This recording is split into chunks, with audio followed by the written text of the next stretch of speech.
Hi there, welcome to this video, where you'll discover just how easy it is to use text elements. It's as simple as dragging the text element and dropping it onto your template.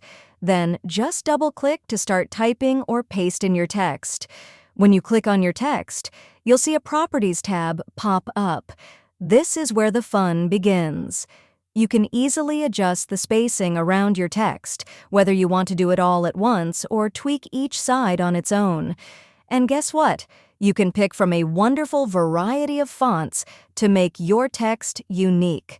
Feel free to change the color, size, weight, and line height to match your style.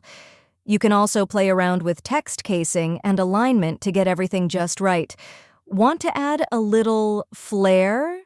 You can italicize or underline your text. If there's a specific part you want to format differently, just double-click, highlight what you want, and a handy toolbar will pop up at the top, giving you all the options you need to make it as you wish.